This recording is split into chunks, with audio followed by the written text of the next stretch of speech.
कहानी जो दिल को छू जाए।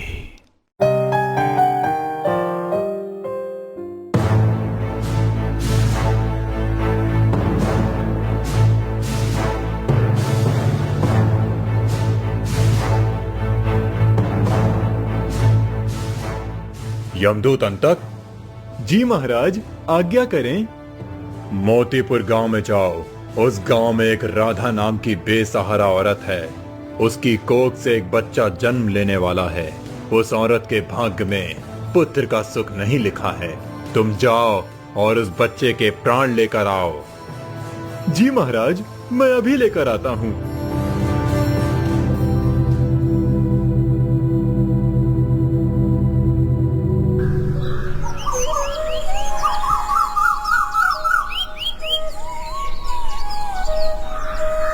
मोतीपुर गांव में एक राधा नाम की औरत रहती थी।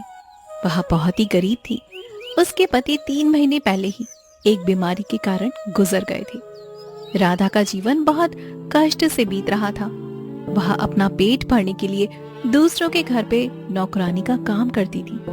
वह बहुत दुखी रहती थी, लेकिन उसके दिल में एक खुशी भी थी जो उसके पेट में पल रहे बच्चे की थी।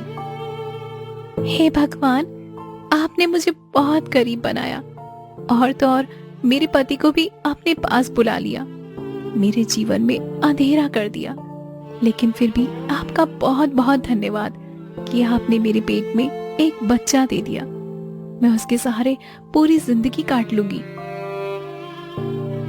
राधा के 9 महीने पूरे होने वाले थे और उससे अब घर का कामकाज नहीं हो पा रहा था। एक बार वह काम करते करते थक गई। तभी मालिक देख लेता है और क्रोधित होकर उससे कहने लगता है, चलो भागो यहाँ से। अब कल से आने की कोई आवश्यकता नहीं है। तुमको यहाँ पर काम करने के लिए रखा है, आराम करने के लिए नहीं। नहीं मालिक, मुझ पर दया कीजिए। मुझे काम से मत निकालिए। जैसे ही मेरा बच्चा जन्म लेगा, उसके बाद मैं आपके घर का 2 गुना काम कर दूंगी मालिक। तो जब बच्चा पैदा हो जाए उसके बाद ठीक होकर आना। मैं तुम्हें बैठाकर फोकट की मजदूरी नहीं देने वाला। चलो भागो यहाँ से।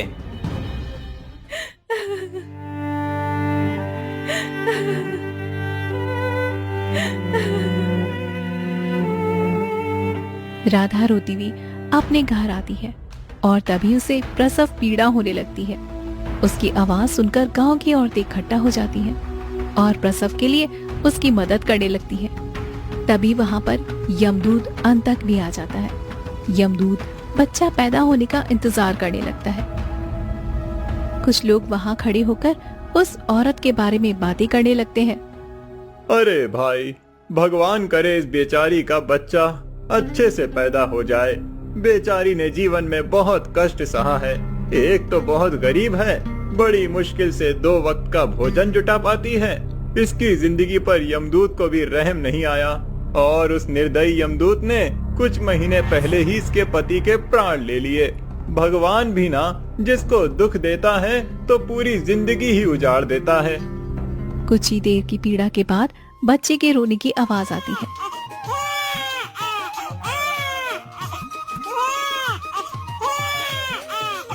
सब लोग बहुत खुश होते हैं और राधा भी बहुत खुश होती है कि तभी प्राण लेने का समय हो जाता है और यमदूत अपनी शक्तियों से बच्चे के प्राण हर लेता है। अचानक बच्चे की रोने की आवाज बंद हो जाती है। सब लोग घबरा जाते हैं। बूढ़ी अम्मा बच्चे को हिला डुलाकर उसे देखने लगती है और कहती है कि बच्चा मर चुका है। मौत की खबर सुनकर राधा विलाप करके रोने लगती है।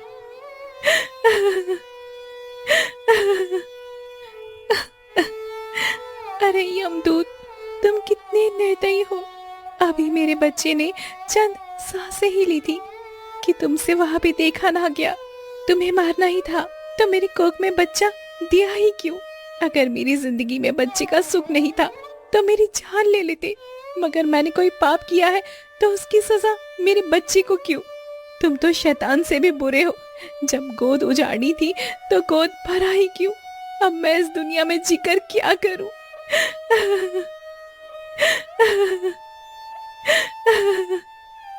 राधा अपने बच्चे के दुख में रोते रोते पागल हो जाती है। यमदूत अंत तक चुपचाप खड़े होकर यह सब देख रहे थे। राधा का पागल हो जाना यमदूत के दिल को झंझोर देता है। वह बहुत ज्यादा दुखी हो जाता है और दुखी मन से बच्चे की आत्मा लेकर यमलोक जाने लगता है। और जाते जाते वह सोचने लगता है, जब किसी गुंडे, नेता, पुलिस, अमीर आदमी या फिर किसी पापी के प्राण लेने होते हैं तो यमराज स्वयं आ जाते हैं, और जब किसी बेबस, लाचार, दुखियारे लोगों के प्राण लेने होते हैं तो मुझे भेज देते हैं। आज चलकर मैं पूछूंगा। यमदूत अंत तक अपने मन में तरह तरह के विचार लेकर यमराज के पास जाता है और उनसे कहता है, हे प्रभु, आप ऐसा क्यों करते हैं? आपने कहा था कि उस औरत के भाग्य में पुत्र का सुख नहीं है। ठीक है, मैं मानता हूँ, लेकिन बेचारी अपने बच्चे के दुख में पागल हो गई है।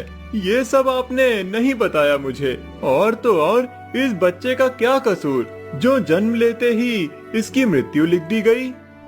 यमदूत की ऐसी बातें सुनकर यमराज चकित हो जाते हैं और उससे कहते हैं, यमदूत अंतक, संसार में जो कुछ भी होता है वो विधि का विधान है। हम तो केवल जो नियति में होता है उसके अनुसार कार्य करते हैं। किसको जीवन देना है, किसको मृत्यु देनी है, ये केवल विधाता ही तय करते हैं। इसीलिए तुम बिना संकोच अपना कार्य करते रहो। यमदूत इतना दुखी था कि यमराज के समझाने पर भी उसके मन का दुख नहीं जाता है।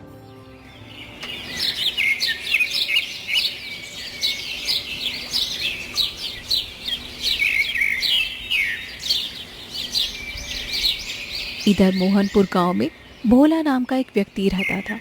वह बहुत गरीब था। उसके घर में उसकी पत्नी सुनीता और 2 छोटे छोटे बच्चे थे। सुनीता हमेशा बीमार रहती थी, जिसके कारण भोला को गांव के जमींदार से कर्ज पे कर्ज लेना पड़ता था। भोला जमींदार के यहाँ दिन रात मेहनत करता था। एक दिन, मालिक, मैंने सारा काम खत्म कर दिया है। मजदूरी मिल जाती तो बड़ी मेहरबानी होती। अरे भोला, कैसी मजदूरी? तुमने जो ढेर सारा कर्ज लिया है उसका चुकता कौन करेगा? मैं यहाँ धर्मशाला चलाने के लिए नहीं बैठा हूँ। तुम्हें मजदूरी नहीं मिलेगी और रोज काम भी करना पड़ेगा। अब जाओ यहाँ से। मालिक, ऐसा मत बोलिए। आप तो जानते हैं मैं कितना गरीब हूँ। बड़ी मुश्किल से 2 वक्त की रोटी जुटा पाता हूँ। अगर आप मजदूरी नहीं देंगे तो मेरे बच्चे भूखे मर जाएंगे। मालिक, आप मेरी मजदूरी में से थोड़ा थोड़ा करके चुकता करते रहिए।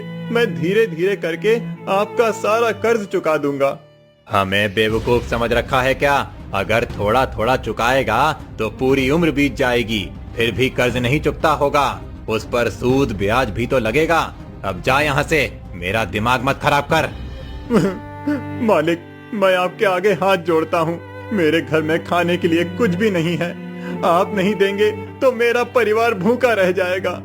मुझ पर दया कीजिए मालिक, और थोड़ा सा कुछ दे दीजिए। भोला के गिड़गिड़ाने पर जमींदार उसको थोड़ी सी मजदूरी दे देता है। भोला खाने पीने की चीजें लेकर अपने घर आ जाता है। तभी उसकी पत्नी सुनीता भोला से कहती है, अजी, हम पहले ही बहुत गरीब हैं और दूसरे मेरे बीमारी ने हमें कर्जदार बना दिया है। हमारा इतना बुरा समय चल रहा है कि पेट भर भोजन भी नसीब नहीं हो पा रहा है। ऐसे कब तक चलेगा जी? हमारे भाग्य में भगवान ने पता नहीं कितने दुख लिखे हैं। सुनीता, तुम चिंता मत करो, भगवान पर भरोसा रखो। एक दिन हमारा भी समय बदलेगा। मैं इतनी कड़ी मेहनत करूंगा कि हमारी गरीबी दूर हो जाएगी। और तुम इस तरह से चिंता करोगी तो बच्चों का क्या होगा? ऊपर वाले ने जीवन दिया है तो उन्होंने हमारे बारे में भी तो कुछ अच्छा ही सोचा होगा। तुम भगवान पर भरोसा रखो।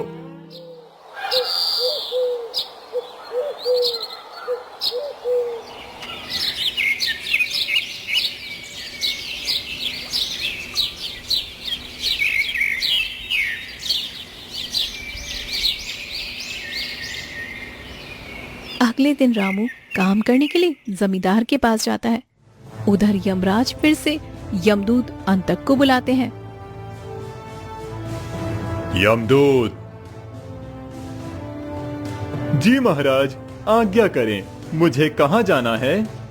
मोहनपुर गांव में एक भोला नाम का बहुत ही गरीब व्यक्ति है, उसके प्राण लेकर आओ। जी महाराज। यमदूत आज्ञा पाकर धरती पर मोहनपुर गांव में भोला के घर पहुंच जाते हैं तो देखते हैं कि भोला के दोनों बच्चे भूख से बिलक बिलक कर अपनी माँ से कहते हैं, माँ, मुझे बहुत भूख लगी है, मुझे कुछ खाने को दो ना। रात में भी तुमने पानी पिलाकर सुला दिया, अब दोपहर हो गई है और भूख के मारे पेट में दर्द हो रहा है। माँ, कुछ खाने को दो ना। मेरे बच्चों, थोड़ा सा इंतजार कर लो, शाम होते ही तुम्हारे पिताजी कुछ न कुछ लेकर आएंगे, फिर पेट भर के खा लेना। हे भगवान, ये कैसी जिंदगी दे दी है कि माँ के आगे उसके बच्चे भूख से बिलख कर रो रहे हैं। ना मैं इतना बीमार पड़ती, ना हम लोग इतना ज्यादा कर्ज में डूबते। हम पर दया करो भगवान, हम पर दया करो। बच्चों को बिलखता देखकर यमदूत बहुत ज्यादा दुखी होता है, लेकिन फिर सोचता है, ये सब विधि का विधान है, जो नियति में लिखा है वही होगा। मुझे अपने कार्य पर ध्यान देना चाहिए। इतना सोचकर यमदूत भोला के पास पहुंच जाता है। भोला कड़ी धूप में सुबह से काम कर रहा था कि तभी यमदूत अपनी शक्तियों से उसके प्राण निकाल लेते हैं।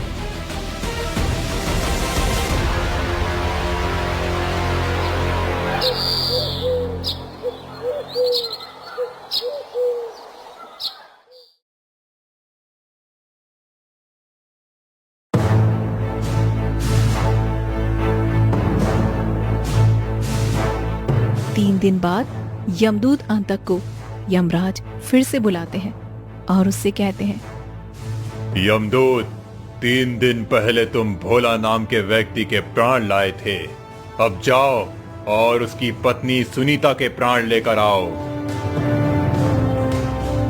इतना सुनते ही यमदूत अंतक सन्न रह जाते हैं। वह ना कहता है और ना ही करता है, वहां बस चुपचाप सन्न होकर खड़ा रहता है।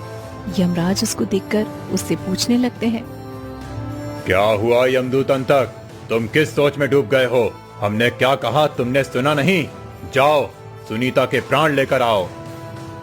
यमदूत अंतक लड़खड़ाती हुई आवाज में उनसे कहता है, जी जी जी महाराज।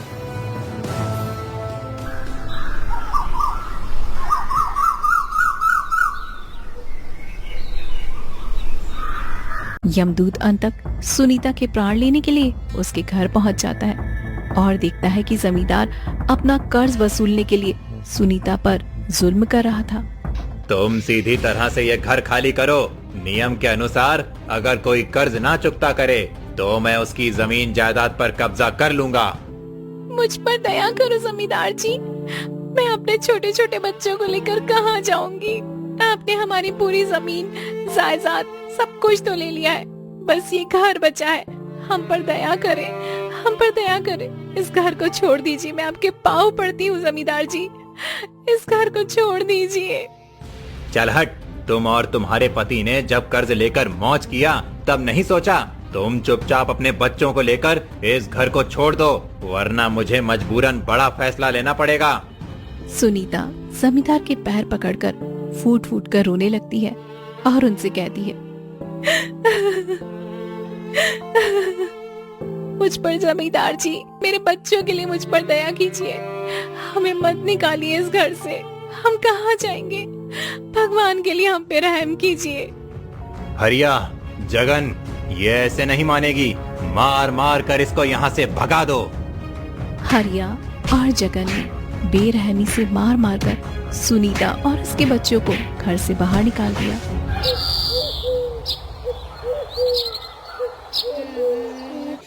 रात हो जाती है। सुनीता और उसके बच्चे एक पेड़ के नीचे बैठकर बिलक बिलक कर रो रहे होते हैं।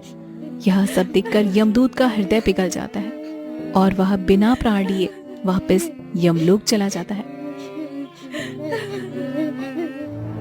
यमलोक जाकर यमराज के सामने वह सर झुकाकर खड़ा हो जाता है। तभी यमराज भारी स्वर में उससे पूछते हैं, यमदूत अंतक, तुम खाली हाथ क्यों आए हो?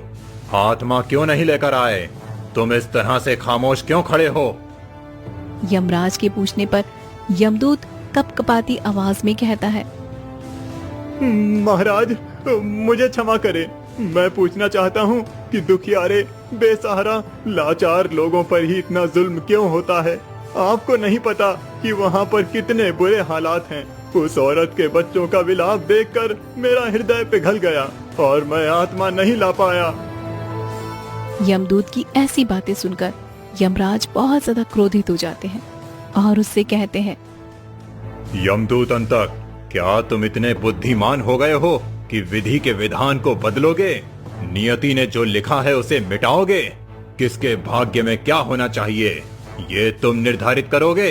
क्या तुम उस विधाता से भी बड़े हो गए हो? हमारा कार्य केवल प्राण लेना है, किसी को जीवन दान देना नहीं। तुमने उस औरत के प्राण को नहीं लाकर यमलोक के नियमों को तोड़ा है। तुम्हें इसका कठोर दंड मिलेगा। अब तुम एक साधारण मनुष्य बनकर धरती पर तब तक रहोगे जब तक तुम अपनी मूर्खता पर 3 बार न हंसो। यमराज क्रोधित होकर यमदूत अंतक को एक साधारण मनुष्य बनाकर धरती पर भेज देते हैं और भैंसे पे सवार होकर उस औरत के प्राण लेने खुद पहुंच जाते हैं।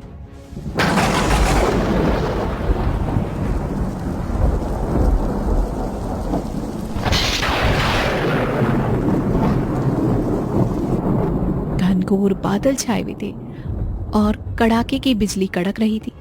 सुनीता दोनों बच्चों को लेकर उस पेड़ के नीचे रो रही थी कि तभी यमराज आ जाते हैं और वह बिना दया दिखाए सुनीता के प्राण छीन लेते हैं और उसे लेकर चले जाते हैं।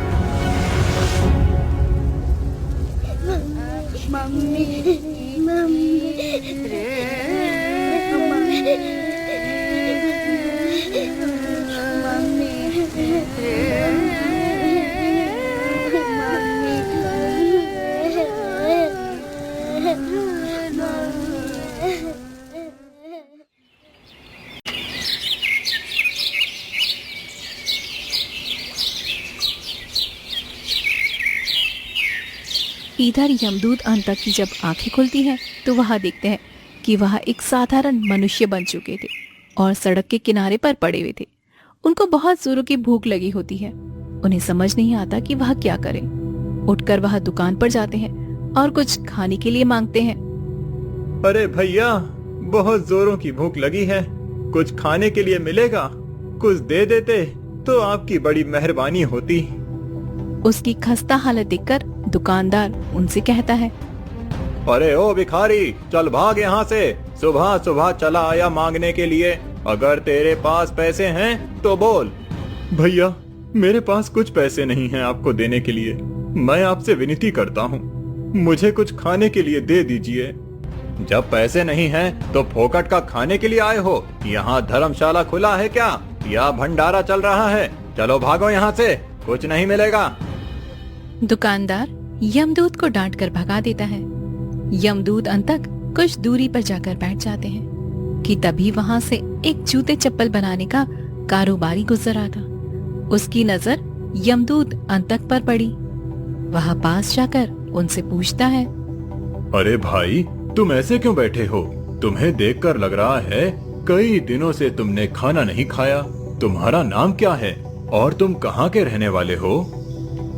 कारोबारी के पूछने पर यमदूत अपना नाम बदल कर बताता है, मेरा नाम केशव है। मैं इस राज्य में काम की तलाश में आया हूँ और कई दिनों से भूखा हूँ। यमदूत की बातें सुनकर कारोबारी मुस्कुराते हुए पूछता है, केशव, मैं जूते चप्पल बनाने का कारोबारी हूँ। क्या तुम मेरे साथ काम कर सकते हो? कारोबारी के पूछने पर यमदूत काम करने के लिए राजी हो जाता है। तुम्हारे पास रहने के लिए कोई ठिकाना भी नहीं है। तुम ऐसा करो कि तुम मेरे घर चलो। अगर बीवी गुस्सा नहीं करेगी तो तुम मेरे घर पर ही रहना, वरना तुम्हारे रहने की व्यवस्था कहीं और कर दूंगा। इतना कहकर कारोबारी यमदूत को अपने घर ले जाता है।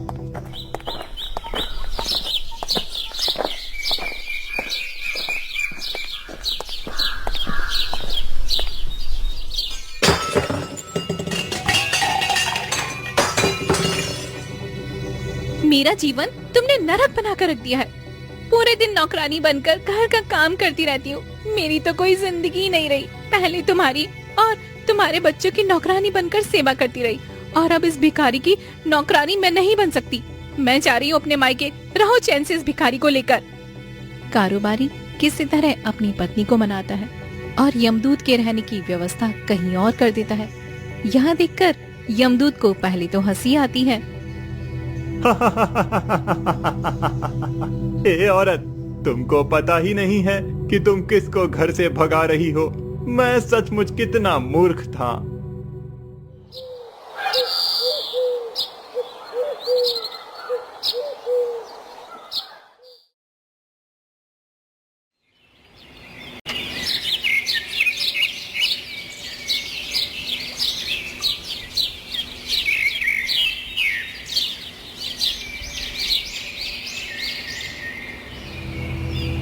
यमदूत चप्पल बनाने वाले कारीगरों के साथ रहकर कुछ दिनों में चप्पल व जूते बनाना सीख जाता है। मोची का काम करते करते उन्हें 10 वर्ष बीत जाते हैं। एक दिन राजमहल से एक सैनिक आता है और यमदूत से कहता है, अरे ओ मोची, सुन जरा, साहब ने ये चमड़ा भिजवाया है। कल तक इस चमड़े का एक अच्छा सा शाही जूता बना देना, और हाँ, जूता ही बनाना। अगर चप्पल बना दिया तो तुम्हें बहुत दंड मिलेगा, क्योंकि हमारे राजमहल में केवल मरे हुए को चप्पल पहनाया जाता है। ठीक है, इस बात का ध्यान रखना। सैनिक धमकी भरे आवाज में यह सब कहकर चला जाता है।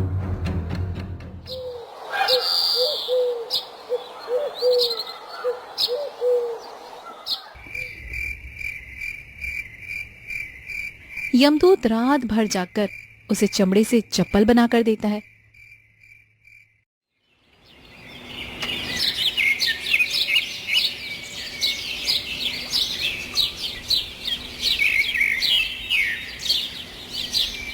सुबह जब दुकान खुलती है तो कारोबारी उससे पूछता है, अरे केशव, जरा राजा साहब के जूते दिखाना। अगर तुमने सुंदर जूते बनाए होंगे तो राजा साहब तुमको इनाम देंगे। लाओ जरा, मैं भी देख लूं। कारोबारी के कहने पर यमदूत केशव उन्हें दिखाता है। चप्पल देखते ही कारोबारी के होश उड़ जाते हैं और कारोबारी भयभीत होकर कहता है, अरे मूर्ख, ये तुमने क्या किया? अब तुम अपने साथ साथ मुझे भी सजा दिलवाओगे? तुम्हें काम पर रखकर मैंने बहुत बड़ी गलती कर दी। अब राजा हम दोनों को नहीं छोड़ेगा। यमदूत को सब पता था कि आज राजा की मृत्यु होने वाली है। वह मुस्कुराते हुए कारोबारी से कहता है, अरे मालिक, आप बेकार में चिंता कर रहे हैं। आपको कुछ नहीं होगा। मैंने सही चीज बनाई है। अरे केशव, इस राज्य में तुम नए हो। तुम नहीं जानते कि यहाँ का राजा कितना क्रूर और निर्दयी है। वो अनजाने में हुई गलती के लिए भी बड़ी से बड़ी सजा देता है, और तुमसे तो ये बहुत बड़ी गलती हो गई है। अब वो हम दोनों को नहीं छोड़ेगा, हमें कारागार में डाल देगा। कारोबारी यह सब कहकर निश्चित हो जाता है कि तभी सैनिक दौड़ते हुए आता है और उनसे कहता है, अरे ओ मोची, राजा साहब की अभी अभी मृत्यु हो गई। कल जो मैंने चमड़ा दिया था उसका चप्पल बना दे। यमदूत उस सैनिक को अपना बनाया हुआ चप्पल दे देता है और दूसरी बार जोर जोर से हंसता है।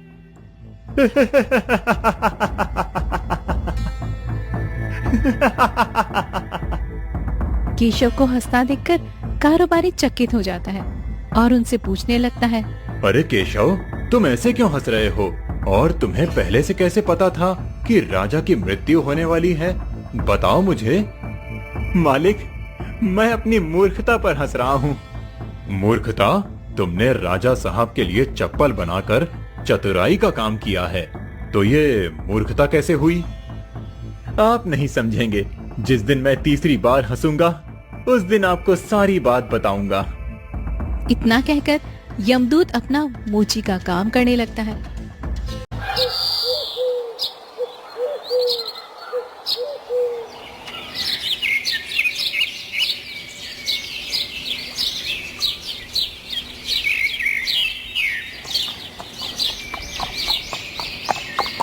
कुछ दिनों बाद राजमहल से राजकुमार और राजकुमारी अपने पैरों का नाप देने के लिए यमदूत मोची के पास आते हैं और तभी सैनिक कहता है, अरे ओ मोची, राजमहल से राजकुमार और राजकुमारी आए हैं। उनके पैरों का नाप ले लो और उनके लिए एक अच्छा सा शाही जूता बना दो। आने वाली पूर्णिमासी को राजकुमार का राज्याभिषेक होगा। सैनिक की बात सुनकर यमदूत राजकुमार और राजकुमारी के पैरों का नाप लेने जाते हैं कि तभी वह पहचान जाते हैं। अरे ये तो वही बच्चे हैं जिसकी माँ के प्राण मैंने नहीं लिए थे। आज ये राजकुमार और राजकुमारी बन गए हैं।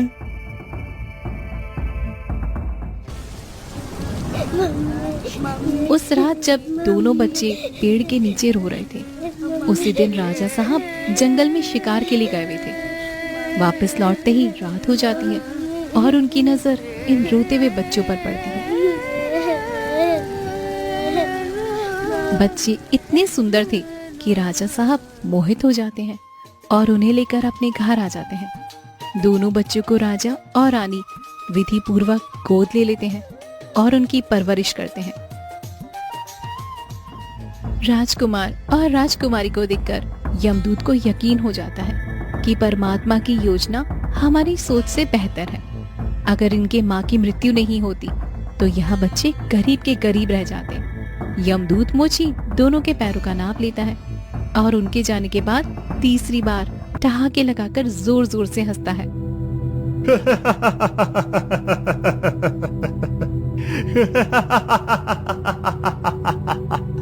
केशव को हंसता देखकर कारोबारी फिर से पूछता है, केशव, तुम इतना जोर जोर से क्यों हंस रहे हो? इसमें हंसने वाली क्या बात है? बताओ मुझे।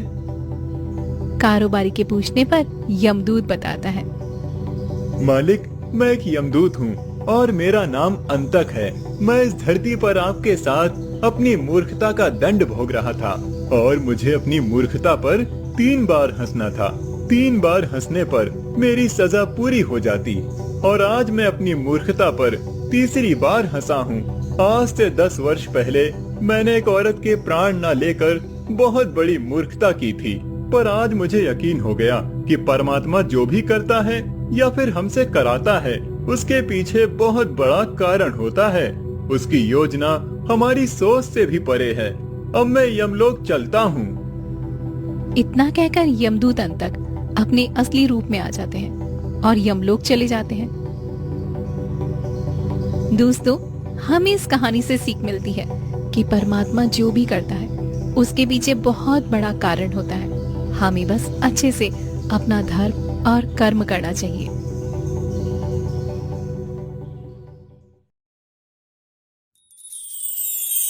बसंतपुर नामक एक छोटे से गांव में लता और घनश्याम नामक पति पत्नी अपने 2 बच्चे पिंकी और चीकू के साथ एक छोटे से घर में रहते थे। घनश्याम सेठ धनीराम के यहाँ खेतों में मजदूरी का काम करता था और लता गांव के एक बंगले में खाना और साफ सफाई का काम करती थीं। दोनों पति पत्नी खूब मेहनत और मशक्कत करके अपने और अपने बच्चों का पेट भरते थे।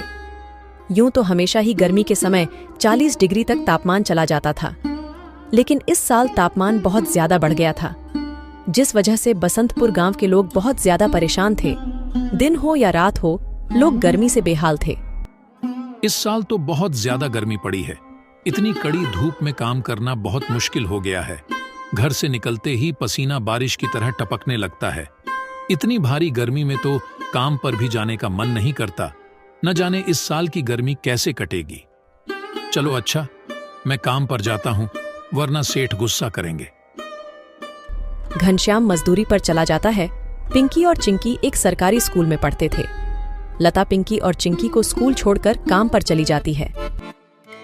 उस बंगले में मालकिन हेमलता और मालिक रामचंद्र अपने 2 बच्चे टीना और शिवम के साथ रहते थे। अरे लता, आ गई तू। अब चल जल्दी से सारे काम निपटा लो। पता है ना, शिवम की बर्थडे पार्टी है, तो सारे काम 4 बजे से पहले ही हो जाने चाहिए। और हाँ, इसके बाद तुम घर सजाने में भी मेरी मदद करोगी, ठीक है? ठीक है मालकिन, मैं पहले जाकर घर के सारे काम निपटा लेती हूँ। इसके बाद घर को सजाने में मैं आपकी मदद करूँगी। ऐसे लता घर के सारे काम करने के बाद हेमलता की घर को सजाने में मदद करती है। हेमलता और लता मिलकर पूरे घर को अच्छी तरह से सजा देते हैं।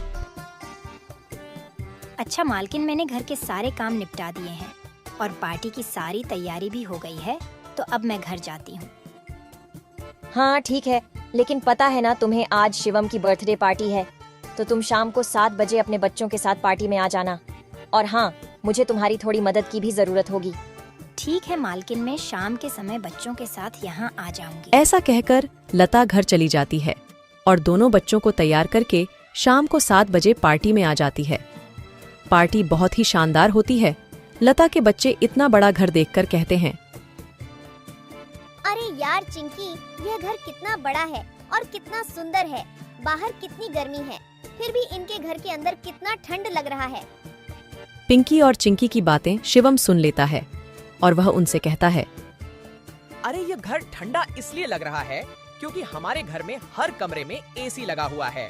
ओह, मतलब कि एसी लगाने से घर बहुत ठंडा हो जाता है। दीदी, हम भी अपने पिताजी को अपने घर में एसी लगाने के लिए बोलते हैं ना, हमारे घर में भी बहुत ठंडा लगेगा। चलो बच्चों, इधर आओ, केक काटने का टाइम हो गया है। जब केक काटने लगता है तो पिंकी और चिंकी एसी की ठंडी ठंडी हवा खाते खाते शिवम के कमरे की तरफ चले जाते हैं और शिवम के कमरे के बाहर खड़े होकर एसी की ठंडी ठंडी हवा का मजा लेने लगते हैं। एसी की ठंडी ठंडी हवा खाते खाते वह दोनों कमरे के अंदर चले जाते हैं। दीदी, यह कमरा तो सबसे ठंडा है, इसमें कितनी ठंडक है। और दीदी, यह देखो, यह बिस्तर कितना सुंदर है, बिल्कुल मखमल जैसा। दोनों बेड पर बैठ जाते हैं और ठंडी ठंडी हवा का आनंद लेने लगते हैं। देखते ही देखते 15 मिनट बीत जाते हैं और आराम करते करते कब दोनों की आंख लग जाती है उन्हें पता ही नहीं चलता। इतने ही देर में अचानक से शिवम की बहन टीना कमरे में आ जाती है। वह पिंकी और चिंकी दोनों को शिवम की बेड पर लेटा देखकर जोर से भड़कती है। ये दोनों मेरे कमरे में क्या कर रहे हैं? माँ इधर आओ, देखो ये दोनों मेरे बेड पर क्या कर रहे हैं। टीना की आवाज सुनकर हेमलता कमरे में आती है। तुम दोनों अभी के अभी मेरे बेड से उठो। पिंकी और चिंकी हेमलता की आवाज सुनकर जग जाते हैं। लता भी हेमलता की आवाज सुनकर भागी भागी चली आती है। क्या हुआ मालकिन? आपकी बहुत जोर से नीचे आवाज आ रही थी। क्या हुआ? ये पूछ क्या नहीं हुआ? ये देख नहीं रही तू? तेरे बच्चों ने अपने गंदे मेले बदबूदार कपड़ों से मेरा पूरा बेड गंदा कर दिया। तेरे बच्चों ने एसी देखा नहीं कि सोने चले मेरे बेड पे। हद होती है यार। मैं तो तेरे बच्चों को इसलिए बुलाया था कि इनका भी थोड़ा मन लग जाएगा। इन्होंने कभी ऐसी पार्टी लाइफ में देखी नहीं होगी, ये भी देख लेंगे। पर ये तो अपनी औकात ही भूल गए। ये हमारा घर है, कोई धर्मशाला नहीं कि कोई भी भिखारी हमारे कमरे में आ जाएगा और आकर के सो जाएगा। तू अभी के अभी अपने बच्चों को लेकर निकल यहाँ से। और हाँ, कल से काम पर भी आने की जरूरत नहीं है। मालकिन ऐसा मत करो, मेरी बात तो सुनो। बच्चे नादान हैं। मैं वादा करती हूँ आगे से ऐसा दोबारा नहीं होगा। यह मेरी आखिरी भूल समझकर माफ कर दीजिए मालकिन। मुझे काम से मत निकालिए मालकिन। इस काम के सहारे तो मेरा घर चल रहा है। ये तेरी सर दर्द है। अब तू यहाँ पर काम नहीं कर सकती। अब तू अपने बच्चों को ले और यहाँ से निकाल। हेमलता लता और उसके बच्चों को घर से बाहर निकाल देती है और आगे से काम पर आने को भी मना कर देती है। अब लता के पास कोई काम नहीं था। घर का सारा भार अब घनश्याम के कंधों पर आ गया था। हे भगवान, आज तो खाना बनाने के लिए आटा भी नहीं है। अब मैं आटा कहाँ से लाऊं? मेरे पास तो अब और पैसे भी नहीं है। और जो तनख्वाह घनश्याम जी को मिली थी वह सब घर खर्चे में खत्म हो गए। मेरा क्या है? मैं तो पानी पीकर भी सो जाऊंगी, पर बच्चों को क्या? भूखे पेट इन्हें नींद कैसे आएगी? आ गए आप। घर में राशन खत्म हो गया है। आज खाने में कुछ नहीं बना है। कोई बात नहीं, खाना आज मैं अपने साथ लेकर आया हूँ। सेठ जी के यहाँ पर आज दावत थी तो उन्होंने कुछ खाना बच्चों के लिए भी भिजवा दिया है। ऐसे उस रात तो वह सभी खाना खाकर सो जाते हैं। अगली सुबह लता फिर से अपनी मालकिन हेमलता के घर जाती है और उससे थोड़े पैसे उधार मांगती है। मालकिन, मेरे घर में खाने के लिए एक अनाज का दाना भी नहीं है। कृपया आप मुझे थोड़े से पैसे उधार दे दीजिए। तुझे देने के लिए मेरे पास कोई पैसे वैसे नहीं है। मैंने तुझे पहले ही काम से निकाल दिया था, फिर तेरी यहाँ आने की हिम्मत कैसे हुई? जा निकल यहाँ से और आइंदा यहाँ पर अपनी शक्ल मत दिखाइयो। हेमलता की कड़वी बातें सुनकर लता घर वापस जाने लगती है। तभी उसे रास्ते में एक पोस्टर दिखाई देता है। उस पोस्टर को देखकर लता वहीं रुक जाती है। पकोड़े बनाने वाले की जरूरत है। अधिक जानकारी के लिए इस दिए गए नंबर पर कॉल करें। पकोड़े बनाने तो मुझे आता है, अगर यहाँ मेरी नौकरी लग जाए तो घर का खर्च चलाने के लिए कुछ पैसे आ जाएं।